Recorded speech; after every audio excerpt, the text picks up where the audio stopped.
স্বাগত দীপ্ত সংবাদে। আপনাদের সাথে আছি আমি আনোয়ারুল আলম। শুরুতেই জানাবো সংবাদ শিরোনাম। নারায়ণগঞ্জে বিশেষ অর্থনৈতিক অঞ্চলে বিদেশি বিনিয়োগকারীরা পরিবেশ ও অবকাঠামোয় সন্তুষ্ট। দেশের বিভিন্ন প্রতিষ্ঠানে লুটপাট ও ভাঙচুরের ঘটনায় কমপক্ষে ৪৯ জন গ্রেফতার, অভিযান অব্যাহত। ফরিদপুরে বাস উল্টে অন্তত ৭ জন নিহত, আহত ৩০। ব্রাহ্মণবাড়িয়ায় লরি চাপায় মারা গেছেন ২ জন।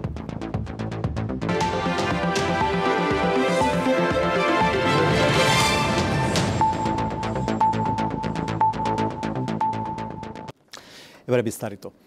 নারায়ণগঞ্জের ২৫০০-এ বিশেষ অর্থনৈতিক অঞ্চল পরিদর্শন করেছেন বিভিন্ন দেশের ৩৬ জন বিনিয়োগকারী। এ সময় তারা বিনিয়োগ, পরিবেশ, পণ্য সরবরাহ ব্যবস্থা ও অবকাঠামোর বিষয়ে খোঁজ খবর নেন। বাংলাদেশ বিনিয়োগ সম্মেলনের দ্বিতীয় দিন সকালে নারায়ণগঞ্জের ২৫০০-এ বিশেষ অর্থনৈতিক অঞ্চল পরিদর্শন করেন চীন, জাপান, সৌদি আরব, সংযুক্ত আরব আমিরাত, যুক্তরাষ্ট্র, ভারতের বিনিয়োগকারী ও প্রবাসী বাংলাদেশি বিনিয়োগকারীরা। এ সময় বিশেষ অর্থনৈতিক অঞ্চল কর্তৃপক্ষ বাংলাদেশে বিনিয়োগের বর্তমান অবস্থা ও সম্ভাবনা তুলে ধরেন বিনিয়োগকারীদের সামনে। পরে সেখানে তাৎক্ষণিকভাবে সুইডিশ কোম্পানির নীলর্ন ১০,০০০ বর্গফুটের প্লট নেয়ার চুক্তি স্বাক্ষর করে। এরপর তারা বিনিয়োগ, পরিবেশ, পণ্য সরবরাহ ব্যবস্থা ও অবকাঠামো সম্পর্কে খোঁজ খবর নেন। নীলর্ন বাংলাদেশ লিমিটেড এটা একটা 100% সুইডিশ ওন কোম্পানি। একটা কোম্পানির সাথে তারা চুক্তি করলেন এবং আরো অনেকগুলো কোম্পানি পাইপলাইনে আছে। Bangladesh is rated as a land of opportunities. এই সময় জানানো হয়, বিনিয়োগকারীদের টানতে নতুন করে পরিকল্পনা গ্রহণ করেছে সরকার। এর মধ্যে কয়েক মিলিয়ন ডলারের বিনিয়োগ এসেছে। এই সংখ্যা আরও বাড়বে। ইতিমধ্যে যে বিনিয়োগ চুক্তিগুলো হয়েছে এটা ২০২৪ সালে কাজ শুরু করার পরে এর মধ্যে কিন্তু এখানে ২০০ মিলিয়ন ডলারের মতো বিনিয়োগ এখানে এসেছে। আরও অনেক বিনিয়োগ এখানে প্রক্রিয়াধীন আছে। সো আমরা মনে করি যে বাংলাদেশে বিনিয়োগের ক্ষেত্রে এই ইকোনমিক জোনটা একটা সময় একটা মাইল ফলক হিসেবে দাঁড়িয়ে যাবে। বাংলাদেশে বিনিয়োগের সম্ভাবনা বিদেশিদের কাছে তুলে ধরতে বাংলাদেশ বিনিয়োগ সম্মেলন শুরু হয়েছে সোমবার। দীপ্ত বার্তাকক্ষ। গাজায় ইসরায়েলের বর্বরোচিত গণহত্যার প্রতিবাদে রাজধানীতে বিক্ষোভ সমাবেশ করেছে ছাত্রদল। পূর্ব ঘোষিত কর্মসূচির অংশ হিসেবে দুপুরে ঢাকা বিশ্ববিদ্যালয়ের রাজু ভাস্কর্যের পাদদেশে তারা এই সমাবেশ করে। সংগঠনের নেতাকর্মীরা ফিলিস্তিনের পতাকা হাতে রাজু ভাস্কর্যের পাদদেশে অবস্থান নেন। এ সময় তাদের ইসরায়েলের আগ্রাসন বিরোধী বিভিন্ন স্লোগান দিতে দেখা যায়।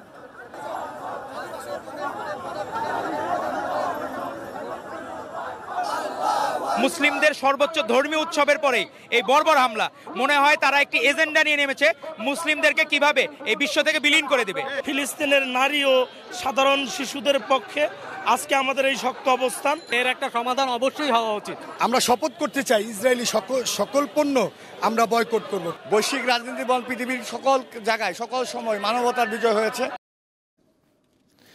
গাজায় বর্বর হত্যাযজ্ঞের প্রতিবাদে রাজধানীর পাশাপাশি দেশের বিভিন্ন স্থানে কর্মসূচি পালন করেছেন ছাত্রদলের নেতাকর্মীরা। সকালে রাজশাহী বিশ্ববিদ্যালয়ের প্রধান ফটকের সামনে মুখে কালো কাপড় বেঁধে অবস্থান নেন সংগঠনের সমর্থকরা। এ সময় বক্তারা গাজায় চলমান গণহত্যার প্রতিবাদ জানান। বেলা ১২টায় যশোর শহরের দড়াটানা ভৈরব চত্বরে হাজারো মানুষের অংশগ্রহণে সমাবেশ হয়।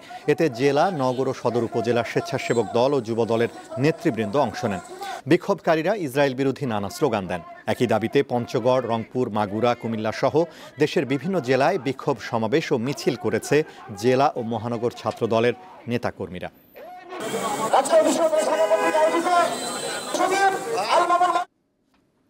দেশের বিভিন্ন স্থানে বাটা শোরুম ও কেএফসি সহ বিভিন্ন প্রতিষ্ঠানে লুটপাট ও ভাঙচুরের ঘটনায় অন্তত ৪৯ জনকে গ্রেফতার করেছে পুলিশ। মঙ্গলবার এক সংবাদ বিজ্ঞপ্তিতে পুলিশ সদর দপ্তর এ তথ্য জানায়। এর মধ্যে গাজীপুরের বোর্ড বাজারে ভাঙচুর ও লুটপাটের অভিযোগে সেনাবাহিনী ও পুলিশের যৌথ অভিযানে ৪ জনকে গ্রেফতার করা হয়। তারা হলেন সিয়াম খান ওরফে অনিক, শিমুল আহমেদ শাওন, শাহিন ও জয়নাল আবেদিন। এছাড়া ওই ঘটনায় সরাসরি জড়িত উস্কানিদাতা ও পরিকল্পনাকারীদের শনাক্ত ও তাদের গ্রেফতারের চেষ্টা চলছে বলে জানিয়েছে পুলিশ। সোমবার খুলনা, সিলেট, চট্টগ্রাম ও গাজীপুর সহ দেশের বিভিন্ন স্থানে ভাঙচুর চালায় বিক্ষোভকারীরা। গাজায় ইসরায়েলের আগ্রাসনের প্রতিবাদে ঘটনাস্থলের সিসিটিভি ক্যামেরা পর্যবেক্ষণ করে এই ঘটনার সাথে সম্পৃক্ত ৪ জনকে গ্রেফতার করেছে। তাদের বিরুদ্ধে গাছা থানায় নিয়মিত মামলা রুজু হয়েছে এবং পরবর্তীতে তাদেরকে এই মামলায় আদালতে সমর্পণ করা হবে। দেশের সড়ক দুর্ঘটনায় 2 জেলায় প্রাণ হারিয়েছে অন্তত 9 জন। এর মধ্যে ব্রাহ্মণবাড়িয়ায় লরি চাপায় সিএনজি চালিত অটোরিকশার 2 যাত্রী নিহত হন। এছাড়া ফরিদপুরের বাখুন্ডায় বাস নিয়ন্ত্রণ হারিয়ে খাদে পড়ে নিহত হন 7 জন। এ দুর্ঘটনায় আহত হন কমপক্ষে 35 জন। সকাল 11:15টার দিকে শরীফ জুট মিলের সামনে এই দুর্ঘটনা ঘটে। নিহতদের মধ্যে 2 জন নারী। স্থানীয়রা জানান, মকসুদপুর থেকে ছেড়ে আসা একটি লোকাল বাস জোয়াইর এলাকায় পৌঁছলে সড়কের পাশে থাকা বিদ্যুতের খুঁটিতে সজোরে আঘাত করে উল্টে যায়। খবর পেয়ে ফায়ার সার্ভিস কর্মীরা ঘটনাস্থলে পৌঁছে হতাহতদের উদ্ধার করেন। আহতদের মধ্যে 12 জনের অবস্থা আশঙ্কাজনক বলে জানিয়েছে চিকিৎসকরা।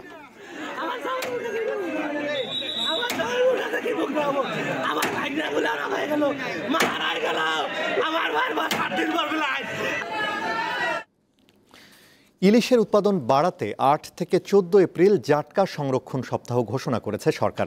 এ সময় দেশের 20 জেলায় সব ধরনের ইলিশ ধরা, পরিবহন, মজুত ও ক্রয় বিক্রয় বন্ধ থাকবে। মঙ্গলবার সকালে বরিশালে জাটকা সংরক্ষণ সপ্তাহ উদ্বোধন করা হয়।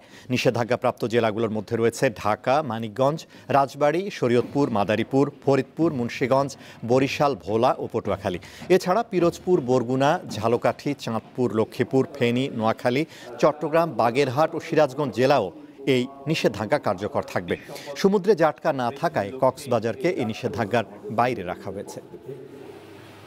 প্রেস ক্লাবের সম্মানিত সাধারণ সম্পাদক, মোট ইলিশের 80% সুন্দরবনে অভিযান চালিয়ে আগ্নেয়াস্ত্র ও গুলি উদ্ধার করেছে কোস্টগার্ড। সোমবার বিকেলে সুন্দরবনের পুরাতন ঝাপসি ফরেস্ট অফিস সংলগ্ন এলাকা থেকে 2টি একনলা বন্দুক, 11 রাউন্ড গুলির খোসা, 2টি খেলনা বন্দুক ও অস্ত্র তৈরির সরঞ্জাম সহ বিভিন্ন দেশীয় অস্ত্র উদ্ধার করা হয়। এসব অস্ত্র বনদস্যু করিম শরীফ ও তার বাহিনীর বলে জানিয়েছে কোস্টগার্ড। ডাকাতের প্রস্তুতির খবর পেয়ে অভিযান চালায় কোস্টগার্ড। এক পর্যায়ে কোস্টগার্ডের উপস্থিতি টের পেয়ে বনদস্যুরা পালিয়ে যায়। পরে ঘটনাস্থলে তল্লাশি চালিয়ে এসব অবৈধ অস্ত্র ও সরঞ্জাম জব্দ করা হয়।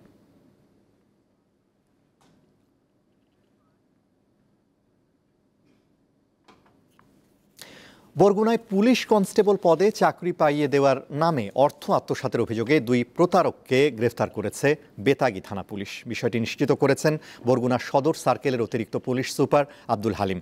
গ্রেফতারকৃতরা হলেন সৈয়দ আহমেদ প্রিন্স ও মনির হোসেন খান। তারা পটুয়াখালীর মির্জাগঞ্জ ও বরগুনার বেতাগী উপজেলার বাসিন্দা। পুলিশ জানায়, বরগুনার বেতাগী উপজেলার মোহাম্মদ ইব্রাহিম গোলদার নামে এক ব্যক্তিকে পুলিশ কনস্টেবল পদে চাকরি পাইয়ে দেওয়ার কথা বলে 6 লাখ টাকা দাবি করে চক্রটি। পরে বিকাশ ও ব্যাংক অ্যাকাউন্টের মাধ্যমে ভুক্তভোগীর কাছ থেকে 3 লাখ টাকা হাতিয়ে নেয়। পরে চাকুরি না হওয়ায় টাকা ফেরত চাইলে প্রতারকরা যোগাযোগ বন্ধ করে দেয়।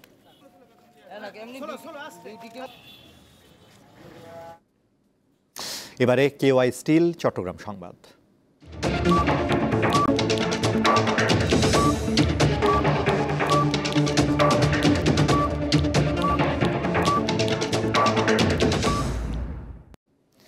ভূমিকম্পে ক্ষতিগ্রস্ত মিয়ানমারের জন্য ত্রাণ ও মানবিক সহায়তা নিয়ে বাংলাদেশ নৌবাহিনীর একটি জাহাজ চট্টগ্রাম ছেড়ে গেছে। সমুদ্র অভিযান নামে জাহাজটিতে রয়েছে প্রায় 120 টন ত্রাণ ও মানবিক সহায়তা।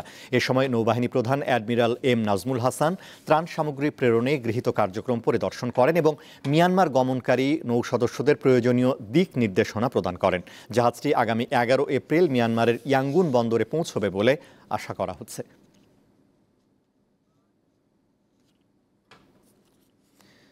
বান্দরবানের নাইক্ষংছড়ি সীমান্তে আবারও স্থলমাইন বিস্ফোরণের ঘটনা ঘটেছে। এতে তৈয়ব নামে এক যুবকের পা বিচ্ছিন্ন হয়ে যায়। মঙ্গলবার সকাল 7:30টার দিকে জারুলিয়াছড়ি সীমান্তের শূন্যরেখায় মিয়ানমারের অভ্যন্তরে এ ঘটনা ঘটে। আহত ব্যক্তি নাইক্ষংছড়ি ইউনিয়নের কম্বোনিয়া এলাকার ছাবের আহমেদের ছেলে। মইন বিস্ফোরণের তৈয়বের ডান পায়ের হাঁটুর নিচের অংশ ক্ষতবিক্ষত হয়ে যায়। পরে স্থানীয়রা উদ্ধার করে তাকে নাইক্ষংছড়ি উপজেলা স্বাস্থ্য কমপ্লেক্সে ভর্তি করে।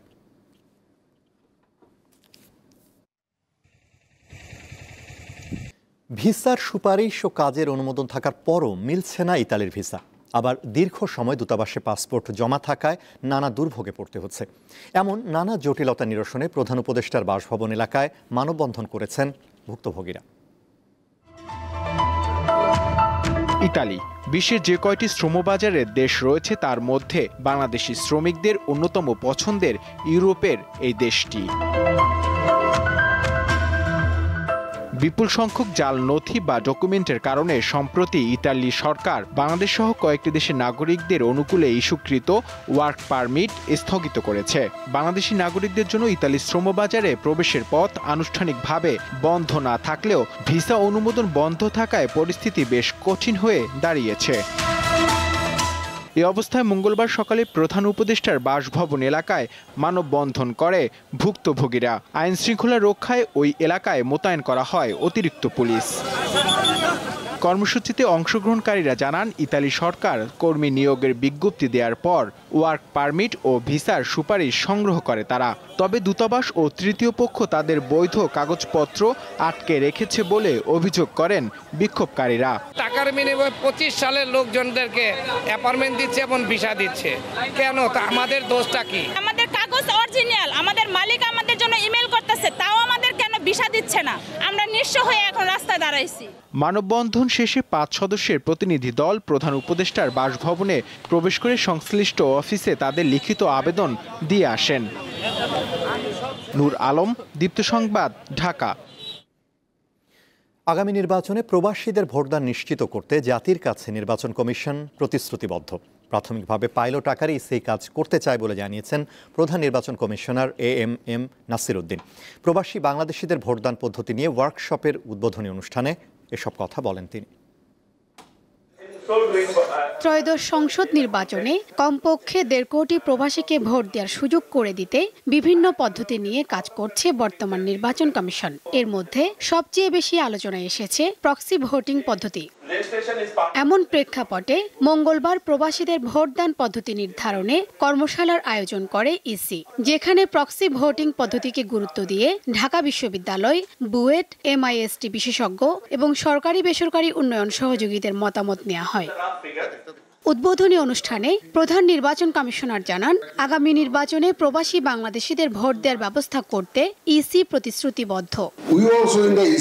অন্তর্বর্তী সরকারের মতো নির্বাচন কমিশনও আগামী নির্বাচনে প্রবাসী বাংলাদেশিদের ভোট দেওয়ার ব্যবস্থা করতে প্রতিশ্রুতিবদ্ধ।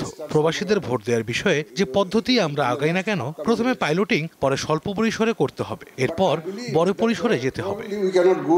কর্মশালায় বিশেষজ্ঞদের কাছ থেকে পাওয়া মতামতের ভিত্তিতে পরবর্তী সিদ্ধান্ত নেওয়া হবে বলে জানান সিইসি। যে পদ্ধতি আপনারা সাজেস্ট করবেন সে অনুযায়ী আমরা উদ্যোগ নেব। এরপরই পদ্ধতি নিয়ে একটি আর্কিটেকচার দাঁড় করানো হবে। কর্মশালায় বিশেষজ্ঞ ও নির্বাচন কর্মকর্তা সহ কমপক্ষে 80 জন অংশ নেন। শিউলি শবনম, দীপ্ত সংবাদ, ঢাকা। বাংলা নববর্ষ উদযাপন ঘিরে কোনো ধরনের নিরাপত্তা ঝুঁকি নেই। চৈত্র সংক্রান্তি ও বাংলা নববর্ষ উদযাপন উপলক্ষে সকালে সচিবালয়ে আইন শৃঙ্খলা বিষয়ক সভা শেষে কথা জানান স্বরাষ্ট্র উপদেষ্টা জাহাঙ্গীর আলম চৌধুরী। তিনি আশ্বস্ত করেন, আগের মতোই মানুষ যেন নির্বিঘ্নে উৎসব উদযাপন করতে পারেন সেই ব্যবস্থা নিয়েছে আইন শৃঙ্খলা বাহিনীর সদস্যরা। রমনার বটমূল, ঢাকা বিশ্ববিদ্যালয় এলাকা, হাতিরঝিল ও রবীন্দ্র সরোবর এলাকায় বিশেষ ব্যবস্থা থাকবে প্রশাসনের।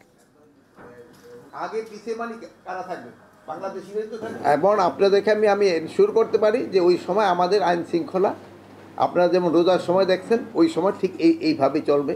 কোনো ধরনের কোথাও কোনো ঘটনা যেন না ঘটে, ওই সম্পূর্ণ ব্যবস্থা আমরা নিব। কোনো ধরনের সিকিউরিটি থ্রেট নাই।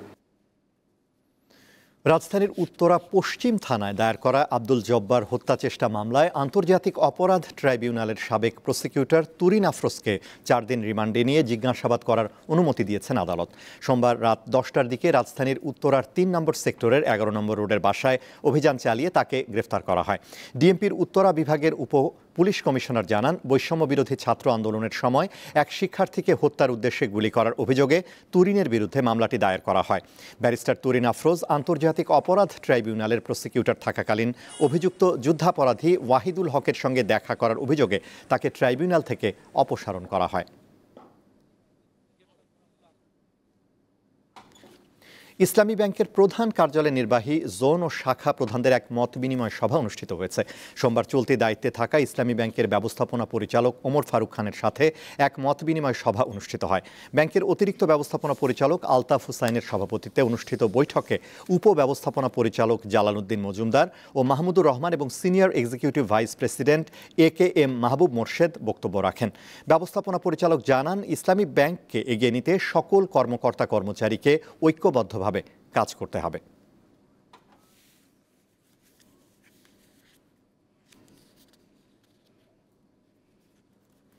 মঙ্গলবারের মধ্যে যুক্তরাষ্ট্রের উপর আরোপিত পাল্টা শুল্ক প্রত্যাহার না করলে পরদিন চীনের উপর আরও 50% শুল্ক আরোপের হুঁশিয়ারি দিয়েছেন মার্কিন প্রেসিডেন্ট ডোনাল্ড ট্রাম্প। সামাজিক যোগাযোগ মাধ্যমে দেয়া এক পোস্টে এ হুমকি দেন ট্রাম্প।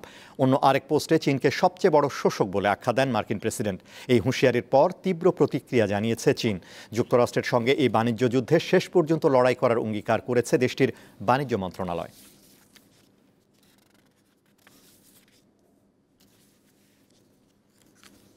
খেলার খবর। ফেডারেশন কাপের প্রথম কোয়ালিফায়ার ম্যাচে এই মুহূর্তে বসুন্ধরা কিংসের মুখোমুখি লড়ছে ঢাকা আবাহনী। কুমিল্লার ধীরেন্দ্রনাথ দত্ত স্টেডিয়ামে গোলশূন্য প্রথমার্ধ শেষে শুরু হয়েছে দ্বিতীয়ার্ধের খেলা। বেশ কয়েকবারই এগিয়ে যাওয়ার সুযোগ পেয়েছে আসরের বর্তমান চ্যাম্পিয়ন বসুন্ধরা কিংস। গোলমুখে জটলা আর ফিনিশিংয়ের অভাবটাই দেখা গেল তাদের খেলায়। বিপরীতে টুর্নামেন্টের সর্বোচ্চ শিরোপাধারী আবাহনীও নিজেদের নামের প্রতি সুবিচার করতে পারেনি। উল্টো 48 মিনিটে ডিফেন্ডার আসাদুজ্জামান লাল কার্ড দেখে মাঠ ছাড়েন।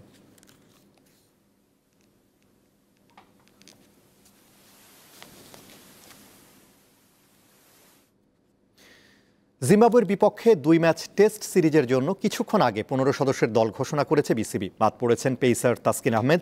প্রথমবারের মতো জায়গা পেলেন তানজিম হাসান সাকিব। সিরিজের অধিনায়কের দায়িত্বে থাকবেন নাজমুল হোসেন শান্ত। সহ অধিনায়ক হিসেবে আছেন মেহেদী হাসান মিরাজ। আগামী 15 এপ্রিল 2 ম্যাচ সিরিজ খেলতে ঢাকায় আসবে জিম্বাবুয়ে ক্রিকেট দল। এরপর চলে যাবে সিলেটে। সেখানে 20 এপ্রিল সিলেট আন্তর্জাতিক স্টেডিয়ামে শুরু হবে সিরিজের প্রথম টেস্ট, আর দ্বিতীয়টি শুরু হবে চট্টগ্রামে 28 এপ্রিল।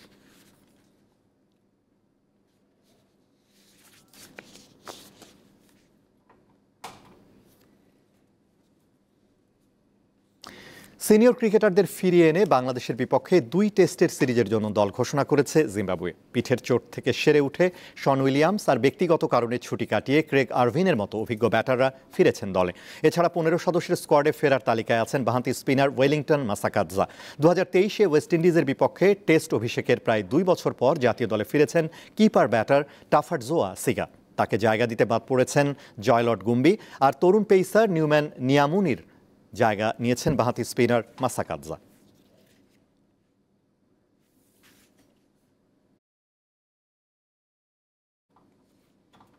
শেষ করব দীপ্ত সংবাদ, তার আগে সংবাদ শিরোনামগুলো জানাবো আরও একবার।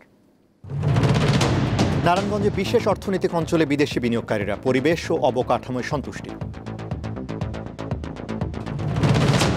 দেশের বিভিন্ন প্রতিষ্ঠানে লুটপাট ও ভাঙচুরের ঘটনায় কমপক্ষে 49 জন গ্রেপ্তার, অভিযান অব্যাহত। ফরিদপুরে বাস উল্টে অন্তত 7 জন নিহত, আহত 30। ব্রাহ্মণবাড়িয়ায় লরি চাপায় মারা গেছেন 2 জন।